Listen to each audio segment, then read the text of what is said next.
नमस्कार दोस्तों, स्वागत है आपका चिराग क्लासेज के ऑनलाइन यूट्यूब चैनल के ऊपर। तो फ्रेंड्स, कैसे हो आप लोग? आशा करता हूं आप सब बढ़िया होंगे। तो फ्रेंड्स, आज का ये वीडियो आप सभी के लिए बहुत ज्यादा इंपॉर्टेंट रहने वाला है। इस वीडियो के अंदर हम बात करने वाले हैं एसएससी कांस्टेबल जीडी भर्ती 2025 मेडिकल टेस्ट के बारे में। ठीक है, कि एसएससी जीडी के अंदर आपका मेडिकल कैसे होता है, किस प्रकार कौन कौन से बॉडी पार्ट्स को चेक किया जाता है, किस पॉइंट के अंदर यहां पर बाहर निकाला जाता है। इसके साथ मेडिकल की जितनी भी जानकारी है, संपूर्ण जानकारी मैं आपको हिंदी के अंदर देने वाला हूं। ठीक है, और कुछ आपको टिप्स भी बताऊंगा कि मान लीजिए आपके कोई माइनर मिस्टेक भी है तो भी आप यहां पर क्वालिफाई हो सकते हैं। ठीक है, क्योंकि मैंने फ्रेंड्स एसएससी जीडी भर्ती 2018 की वैकेंसी में, जब मेरा एसएससी जीडी में सीआईएसएफ में सिलेक्शन हुआ था, तो मैंने खुद अपना मेडिकल करवाया था। तो मेरे को पता है कि किस पॉइंट को कैसे, कौन से पार्ट को कैसे चेक किया जाता है, ठीक है, और किस पॉइंट में यहां पर बाहर निकाला जाता है। तो इस वीडियो को शुरू से लेकर अंत तक जरूर देखिएगा, और वीडियो अच्छा लगे तो वीडियो को लाइक कर दीजिएगा, चैनल को सब्सक्राइब कर दीजिएगा और बेल आइकन को जरूर प्रेस कीजिएगा, जिससे बढ़ते संबंधित नई नई जानकारी आपको सबसे पहले मिल सके। फ्रेंड्स, मैं आपको बता देता हूं ये वीडियो अभी मैं क्यों बना रहा हूं, क्योंकि आपका फिजिकल, मेडिकल और डॉक्यूमेंट वेरिफिकेशन, ये तीनों प्रोसेस एक साथ होने वाली है। तो इसमें आपको ज्यादा समय देखने को नहीं मिलेगा। तो अगर आपका कोई भी अभी प्रॉब्लम है तो उसको आप सही करवा लीजिए। ठीक है, तो चलिए आगे बढ़ते हैं और बात करेंगे मेडिकल की संपूर्ण जानकारी के बारे में। ठीक है, यहां पर आप देख सकते हैं हम इन सारे टॉपिक के ऊपर बात करने वाले, लगभग 20 या 22 पॉइंट रहेंगे। ठीक है, सारा जो आपका बॉडी है उसके जितने भी पार्ट है उनके सभी के टेस्ट के बारे में हम बात करने वाले हैं। ठीक है, इसके बाद आगे देखते हैं। अभी वीडियो में आगे बढ़ने से पहले मैं बता देता हूं कि एसएससी जीडी का जो मेडिकल होता है वो इंडियन आर्मी की मेडिकल की तुलना में थोड़ा इजी रहता है। ठीक है, ऐसा नहीं कि भाई छोटी सी मिस्टेक की वजह से भी आपको बाहर कर दिया जाएगा। इंडियन आर्मी में ऐसा होता है, इंडियन आर्मी में एकदम बंदा पूरा मतलब शरीर से एकदम फिट होना चाहिए, मेडिकल फिट होना चाहिए। ठीक है, एकदम दिखने में पूरा फौजी होना चाहिए। ठीक है, तो इंडियन आर्मी की तुलना में एसएससी जीडी का जो मेडिकल है वो इजी होता है। ठीक है, अब आगे बढ़ते हैं। अब यहां पर मेडिकल में जाने से पहले जरूरी सूचना आप देख लीजिए कि शरीर की अच्छे से सफाई करके जाइए। ठीक है, सबसे जरूरी बात है ये। इसके बाद में मेडिकल में पूरी तरह से कॉन्फिडेंट रहे कि भाई अगर मान लीजिए आपके कोई छोटी सी मिस्टेक भी है तो ऐसे आपके जैसे बॉडी के हाव भाव से झलकना नहीं चाहिए कि भाई आपका कोई ना कोई प्रॉब्लम है आपके से। अगर आप जैसे वीक नजर आओगे, कॉन्फिडेंट नजर नहीं आओगे, तो यहां पर आपको वो पकड़ लेगा। ठीक है, तो ये चीजें ध्यान रखना है, कॉन्फिडेंट रहना है कि भाई आपके तो कोई प्रॉब्लम नहीं है। ठीक है, इसके बाद में हेयर कट अच्छा होना चाहिए, क्योंकि ये जो फर्स्ट इंप्रेशन है ये लास्ट तक रहता है। ध्यान रखना कि फौजी बनने जा रहे तो फौजी की तरह दिखना भी जरूरी है। ठीक है, इसके बाद प्राइवेट पार्ट की सफाई अच्छे से जरूर होनी चाहिए। ठीक है, ये ध्यान रखना। इसके बाद में आगे बढ़ते हैं। अभी वीडियो में आगे बढ़ने से पहले मैं फ्रेंड्स आपको बता देता हूं कि अगर जैसे आप जानना चाहते हैं कि भाई आपके बॉडी में कोई प्रॉब्लम तो नहीं है। ठीक है, अगर आप अपना पहले से प्री मेडिकल करवाना चाहते हैं तो यहां पर आप देख सकते हैं, मैं आपको एक जगह बता देता हूं, ये देख सकते हैं, doctor SS Chahar pre medical centre है। ठीक है, और यहां पर मैं सबसे बड़ी बात इनकी बता देता हूं कि जो रोजगार विद अंकित के जो सर है, अंकित भाटी सर, ठीक है, यहां पर देख सकते हैं इन्होंने खुद इस कैंप का ऑर्गेनाइजेशन करवाया है। ठीक है, तो आप भी यहां पर अपना मेडिकल, प्री मेडिकल यहां पर करवा सकते हैं और शरीर की पूरी जानकारी ले सकते हैं कि भाई आपके शरीर में कोई प्रॉब्लम तो नहीं है। क्योंकि एसएससी जीडी के लिए आपको पहले से तैयार रहना पड़ेगा, तो पहले से तैयार रहने के लिए यहां पर आप अपना प्री मेडिकल करवा सकते हैं। ठीक है, और यहां पर देख सकते हैं इनके पास सारी सुविधाएं हैं, ईसीजी, ब्लड टेस्ट, एक्सरे, ये सारी सुविधाएं। और अगर जैसे आप आर्मी से है, ठीक है, एयरफोर्स की भर्ती होना चाहते हैं, पहले से मेडिकल करवाना चाहते हैं, इसके साथ देख सकते हैं navy, railway, SSC GD, police, group D, ये सभी के लिए मेल और फीमेल सभी का प्री मेडिकल करते हैं। ठीक है, तो यहां पर आप देख सकते हैं, और इनके एड्रेस भी यहां पर आप देख सकते हैं, क्लिनिक का नाम यहां पर आप देख सकते हैं, राधा रानी कॉम्प्लेक्स नियर राधा स्वामी आश्रम। ठीक है, तो यहां पर देख सकते हैं ग्वालियर रोड पर है, और ये देख सकते हैं आगरा के अंदर है। और इनका जो कॉन्टेक्ट नंबर है ये भी आप देख सकते हैं, ये कॉन्टेक्ट नंबर है, और ये इनका यूट्यूब के ऊपर भी आप देख सकते हैं, सर्च कर सकते हैं। बहुत मतलब एकदम सही है, एकदम आराम से आप पहले से अपनी पूरी जानकारी ले सकते हैं, शरीर में कोई भी प्रॉब्लम। मैं आपको बताता हूं बहुत कम कीमत के ऊपर, जैसे आप जिस भी पार्ट की चेकअप कराना चाहते हैं उसी प्रकार आपका कॉस्ट लिया जाएगा, ज्यादा आपके कोई भी यहां पर कॉस्ट नहीं लिया जाएगा। ठीक है, तो इस जानकारी ये चीज का ध्यान रखिए। और यहां पर आप देख सकते हैं doctor SS Chahar pre medical centre इनका नाम है, और ओनर एंड फाउंडर भी यहां पर आप देख सकते हैं। ठीक है, तो ये आप यहां पर जाकर आप पहले से अपनी बॉडी का पूरा चेकअप करवा सकते हैं। ठीक है, क्योंकि बाद में जैसे आप सीधे ही मेडिकल करवाने जाते हो, ठीक है, अब वहां पर आपको मान लीजिए किसी पॉइंट में बाहर निकाल दिया तो आप तो पूरी भर्ती से बाहर हो जाओगे। तो इससे बचने के लिए यहां पर आप जाइए और अपना पहले से मेडिकल करवाइए। ठीक है, बहुत कम कीमत पर है। ठीक है, तो ये चीज मैंने आपको बताई दी है, इनका कॉन्टेक्ट नंबर आपके सामने है। ठीक है, तो आई होप मेरे द्वारा ये जानकारी अच्छी लगी होगी। ठीक है, चलिए आगे बढ़ते हैं। अभी यहां पर आप देख सकते हैं आई टेस्ट, आंख की जांच कैसे होती है ये भी आप देख सकते हैं। ठीक है, तो मैं बता देता हूं आंख की जांच कैसे होती है। तो यहां पर आई सर्जरी, आंख में जो सर्जरी होती है ये आपके अलाउ नहीं है। ठीक है, ये चीजें ध्यान रखना है। इसके बाद में आगे बढ़ते हैं।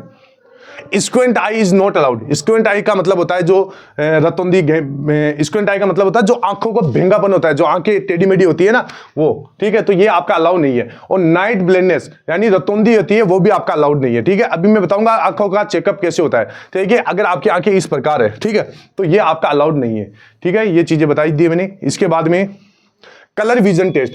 अगर फ्रेंड्स कलर विजन की प्रॉब्लम है तो आप मतलब आपको इस भर्ती से सीधे सीधे रिजेक्ट कर दिया जाएगा, ठीक है। ये ध्यान से देख लीजिएगा। अगर स्क्रीन के ऊपर लिखे हुए नंबर अगर आप अच्छे से पहचान पाते हैं, देख सकते हैं, तो आपको कोई प्रॉब्लम नहीं होगी। अगर मान लीजिए यहां पर जो भी लिखा हुआ है ये आप नहीं पढ़ पाते तो आपको कलर विजन की प्रॉब्लम है। ये चीज ध्यान में रखिएगा। तो कलर विजन का कोई भी मतलब उपाय नहीं है, ठीक है। इसकी एक बुक आती है, कई बार बहुत सारे लोग क्या करते हैं, उस बुक को रट लेते हैं। तो रटना एक समाधान नहीं है फ्रेंड्स, मैं बता देता हूं, क्योंकि अलग अलग वहां पर बुक हो सकती है, ठीक है। तो ये चीजें आपको ध्यान में रखना है। कलर विजन आपका अलाउड नहीं है। इसके बाद में आगे देख सकते हैं आई साइट। आई साइट कितनी होनी चाहिए, ठीक है। अभी मैं आई साइट के बारे में बता देता हूं।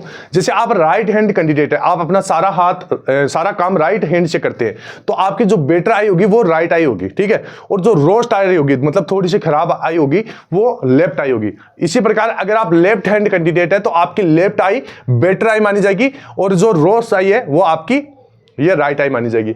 अभी देख सकते हैं, इनके मैं आपको पूरा बताऊंगा।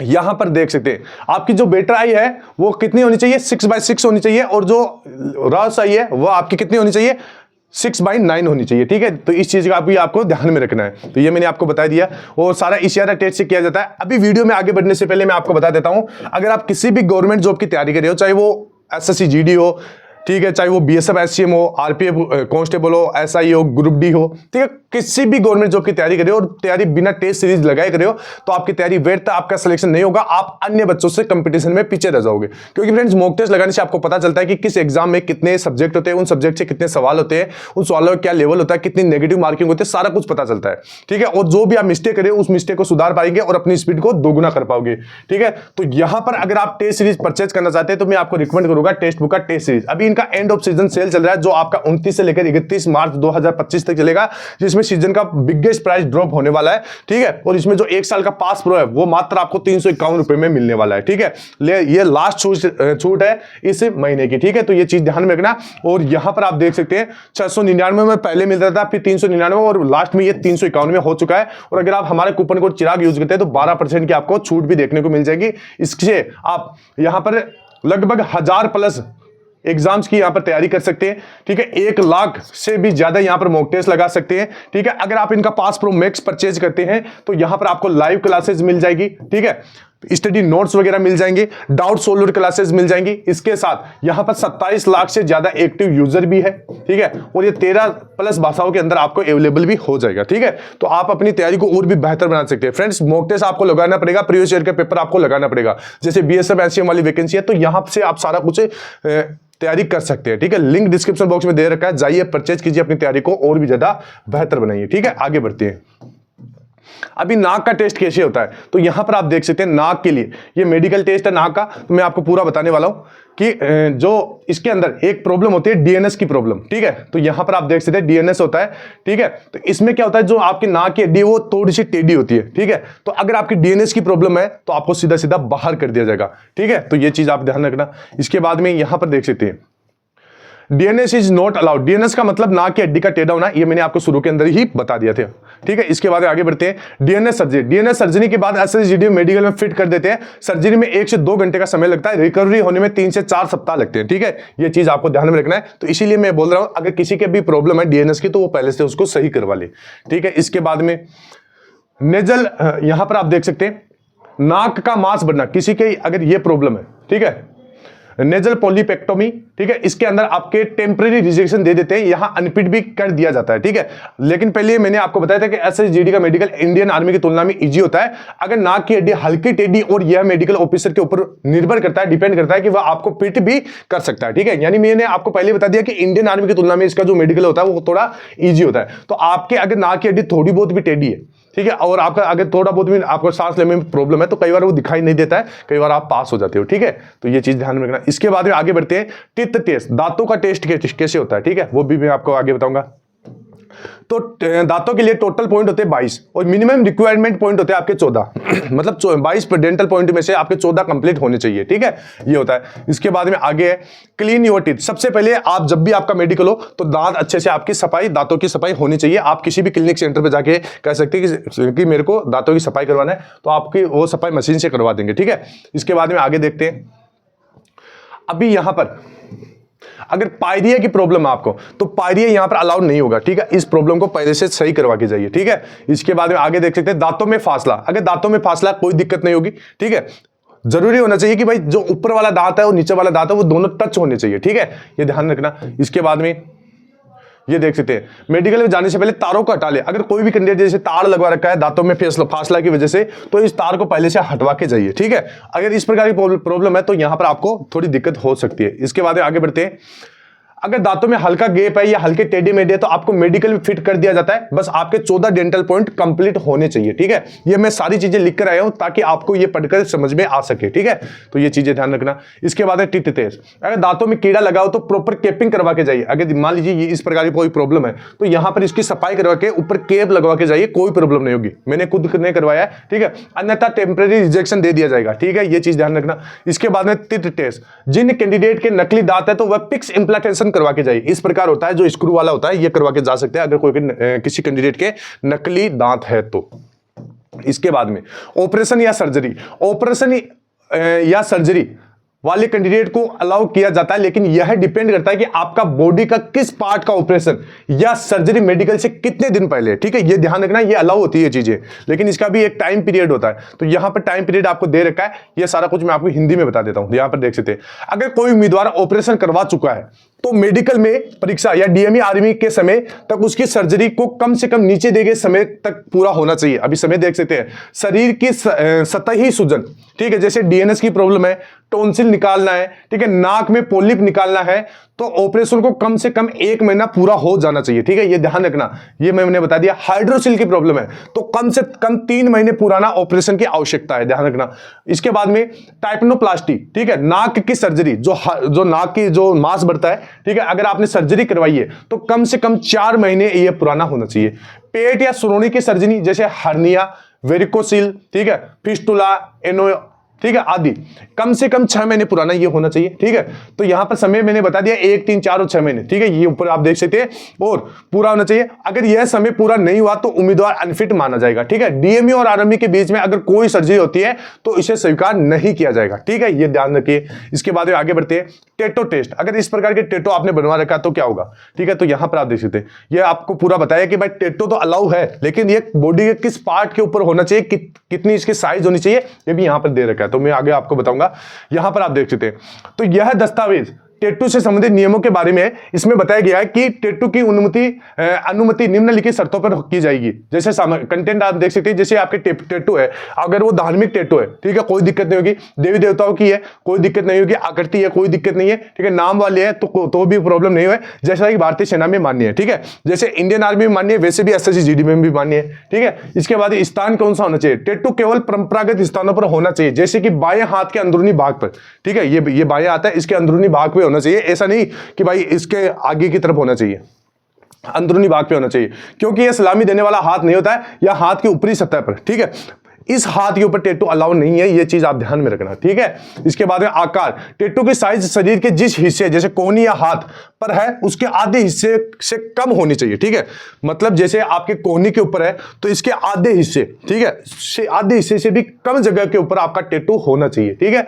इसके बाद में आगे देख सकते हैं स्वेटी पाम। अगर इस प्रकार हाथों में पसीना आता है तो क्या होगा, तो यहां पर आप देख सकते हैं स्वेटी पाम अलाउ नहीं है, ये एक मेडिकल समस्या होती है, इसे आपको हाइपर हाइड्रोसिस कहते हैं, ठीक है। ये चीज ध्यान में रखना। ये आपकी इसमें अगर ये प्रॉब्लम है तो आपको सीधा सीधा रिजेक्ट कर दिया जाता है, ध्यान रखना। लेकिन इसका भी एक उपाय है हमारे पास। आपको क्या करना है, अपने हाथों को ध्यान रखना, मिट्टी के अंदर करना है, मिट्टी लगा लेना थोड़ी थोड़ी, ठीक है। जैसे अगर आपका पसीना आता है तो आपको मतलब एकदम उसके ऊपर थोड़ा थोड़ा मिट्टी लगा के रखना है, ठीक है, पोंछते रहना है, ध्यान रखना। अगर इस प्रकार पसीना दिख जाएगा हाथों के ऊपर तो सीधा रिजेक्ट कर दिया जाएगा, ठीक है। इसके बाद में कैरी एंगल की प्रॉब्लम, तो कैरी एंगल ये मैं आपको बताऊंगा, कैरी एंगल आपका अलाउ नहीं है, ठीक है, ये ध्यान रखना। अभी देख सकते हैं carry angle is not allowed. अगर जैसे हाथ आपका ज्यादा ही टेढ़ा है इस तरफ से, ठीक है, तो आपका अलाउ नहीं है। अगर अंदर की तरफ भी है तो भी आपका अलाउ नहीं है, ठीक है। यहां पर आप देख सकते हैं ये आपका नॉर्मल होना चाहिए, ठीक है। ये देख सकते हैं नॉर्मल कैरी एंगल 5 से 15 डिग्री तक होना चाहिए। इससे अगर जैसे 15 डिग्री है, ठीक है, 15 डिग्री से ज्यादा है तो भी आपको दिक्कत हो सकती है। 5 डिग्री से कम भी है तो भी आपको दिक्कत हो सकती है। नॉर्मल आपका 5 से 15 डिग्री के बीच में होना चाहिए। इसके बाद में फ्लैट फुट, अगर इस प्रकार का आपका पांव के बीच में कोई भी गैप नहीं है तो सीधा सीधा आपको रिजेक्ट कर दिया जाएगा। इसका भी एक सॉल्यूशन है, तो यहां पर आप देख सकते हैं, मैं बताऊंगा। जैसे ये नॉर्मल फिट ऐसे होता है, ठीक है, मतलब जो पाँव है उसके बीच में थोड़ा सा गैप होना चाहिए। अब इसका सॉल्यूशन क्या है वो आपको मैं आगे बताऊंगा। ये आप देख सकते हैं वजन बढ़ने के कारण आपके पूरे शरीर का वजन पंजों के ऊपर आ जाता है। इस कारण पंजे फ्लैट हो जाते हैं। ज्यादातर नंगे पांव और बिना चप्पल के घूमने से भी ये होता है, ठीक है। तो यहां पर इस प्रकार आप बॉल रख सकते हैं, तो इस प्रकार एक्सरसाइज भी आप कर सकते हैं, ठीक है। नोकनी की प्रॉब्लम है, अगर घुटने टच हो रहे तो भी आपको यहां पर रिजेक्ट कर दिया जाएगा, ठीक है, ध्यान रखना। ये नोकनी अलाउ नहीं है। नॉर्मल होता है वो मैं आपको बता देता हूं। ऐसे अगर आपकी जैसे एरिया टच होनी चाहिए और बीच में आपका गैप होना चाहिए, ठीक है, ये ध्यान रखना। इसके बाद ये आप देख सकते हैं, ठीक है, ये नॉर्मल अलाइनमेंट है। इसके बाद में नोकनी है तो यहां पर ये टच हो रहा है, ठीक है, ज्यादा मतलब अगर यहां पर ज्यादा गैप भी नहीं होना चाहिए, ठीक है, ये ध्यान रखना। इसके बाद में नोकनी एक्सरसाइज क्या होती है, तो यहां पर तकिया लगा के आप जैसे थोड़ा एक्सरसाइज कर सकते हैं, तकिया लगा के यहां पर सो सकते हैं, ठीक है। इसके बाद में बटरफ्लाई एक्सरसाइज कर सकते हैं। इस प्रकार कोई बीच में जगह मतलब जो कोई तकिया वगैरह या कोई बॉल वगैरह भी फंसा कर जैसे कोई एक्सरसाइज भी आप कर सकते हैं, ठीक है। इसके बाद में ईयर टेस्ट, कानों का टेस्ट कैसे होता है, तो सबसे पहले अगर आपका मेडिकल है तो कान की और दांत की, ठीक है, ये सफाई आप अच्छे से करवा के जाइए। जैसे अब कान के अंदर कोई डिजीज नहीं होना चाहिए, नो डिजीज इन कान, यानी कानों में कचरा नहीं होना चाहिए, कान भरने की प्रॉब्लम नहीं होनी चाहिए, कान में पर्दे में छेद नहीं होना चाहिए, सुनने की क्षमता सामान्य होनी चाहिए, ठीक है, ये ध्यान रखना। इसके बाद में ड्रॉपिंग शोल्डर, अगर आपका एक शोल्डर, एक कंधा ऊपर और एक कंधा नीचे है पुष्पा बाहु की तरह, तो भी आपको प्रॉब्लम होने वाली है, क्योंकि यहां पर आपका जो शरीर का जो बनावट है वो एकदम नॉर्मल होनी चाहिए, ना तो ज्यादा ऊपर ना ज्यादा नीचे, ठीक है, दोनों बराबर होनी चाहिए। तो ये प्रॉब्लम है, तो यहाँ इसमें भी प्रॉब्लम होती है, ठीक है। इसके बाद में इसमें टेम्परेरी रिजेक्शन दे दिया जाता है, लेकिन एसएससी जीडी का मेडिकल आर्मी की तुलना में सरल होता है। तो ये आपके मेडिकल ऑफिसर के ऊपर डिपेंड करता है कि वह आपको फिट भी कर सकता है। ध्यान रखना, कई बार ये चल भी जाता है, इसमें इतना ज्यादा प्रॉब्लम नहीं होती है, ठीक है। इसके बाद में चेस्ट, यहां पर आपका चेस्ट, ये ध्यान रखना, अगर आपके निपल ऊपर नीचे भी है तो भी आपको प्रॉब्लम होती है। चेस्ट के अंदर अगर गड्ढा ज्यादा है, बीच में धसा हुआ है, ठीक है, तो आपको प्रॉब्लम होती है। अगर ये हड्डी निकली हुई है तो भी आपको प्रॉब्लम होती है, इसमें निकाल देते हैं, सीधा बाहर कर देते हैं, ध्यान रखना। ये देख सकते हैं ये सारे स्ट्रक्चर। अगर इस प्रकार छाती का शेप नॉर्मल होना चाहिए, छाती अंदर धसी नहीं होनी चाहिए, निपल्स का एक लेवल में होना चाहिए, ठीक है, ये ध्यान रखना। इसके बाद में 6 फिंगर टेस्ट, अगर 6 अंगुलियां हैं तो आपको सीधा सीधा रिजेक्ट कर दिया जाएगा, ठीक है। अगर पैरों में या हाथों में वेरिकोज वेंस की प्रॉब्लम है, ये वेरिकोज वेंस का मतलब क्या होता है, जैसे ये पैरों के नीचे जो आपके ये पैर होते हैं, पैर के पीछे वाले हिस्से के अंदर अगर ये ऐसे नसें दिखाई देती है, ठीक है, तो आपको वेरिकोज वेंस उसको बोला जाता है और इसमें आपको सीधा बाहर कर दिया जाता है, ठीक है। ये अलाउ नहीं है, क्योंकि इसमें क्या होता है, लंबे समय तक अगर आप खड़ा रहोगे तो आपके पांव दर्द करने लग जाएंगे, ठीक है, तो ये ध्यान रखना। इसके बाद में हर्निया टेस्ट, ठीक है, हर्निया की प्रॉब्लम है तो इसका आप ऑपरेशन करवा के जाइए। ये मैंने इसका समय ऊपर आपको बता दिया है, ठीक है। हर्निया नॉट अलाउ, शरीर का कोई अंग बाहर निकल जाता है उसे हर्निया कहते हैं, ठीक है, ये अलाउ नहीं होता है। इसके बाद प्राइवेट पार्ट की किस प्रकार जांच की जाती है वो मैं आपको बता देता हूं। तो यहां पर सबसे पहले आप अपनी बॉडी को अच्छे से क्लीन कर जाए, प्राइवेट पार्ट की अच्छे से सफाई करके जाइए, ठीक है। इसके बाद सबसे पहले पाइल्स की प्रॉब्लम है तो यहां पर आपको बाहर कर दिया जाएगा। इसका यहां पर आप देख सकते हैं, अगर इसका आप प्रॉपर ट्रीटमेंट करवा कर जाते हैं तो मेडिकल में फिट भी कर दिया जाता है, ठीक है। इसके बाद में टेस्टिकल्स टेस्टिकल 2 ही होने चाहिए, ठीक है, ये ध्यान रखना, ठीक है, शेप में होने चाहिए। दोनों टेस्टिकल की साइज में थोड़ा फर्क भी हो सकता है, कोई भी प्रॉब्लम नहीं होगी, ठीक है, मतलब थोड़ा बहुत ऊपर नीचे हो सकता है, साइज भी थोड़ी बहुत मतलब 19-20 हो सकती है। सामान्यतः एक टेस्टिकल दूसरे टेस्टिकल की तुलना में थोड़ा बड़ा या ऊपर नीचे हो सकता है, कोई घबराने की जरूरत आपको नहीं है, ठीक है। लेकिन इनके अंदर अगर पानी भरा हुआ है, ठीक है, तो अगर टेस्टिकल में पानी भरा हुआ है तो वर्दी होती है तो उसमें सीधा रिजेक्शन दे देते हैं, ध्यान रखना, ठीक है। इसके बाद में पेनिस टेस्ट, पेनिस का छेद सेंटर में होना चाहिए, पेनिस का छेद एक ही होना चाहिए, 2 नहीं होना चाहिए, ध्यान रखना, ठीक है।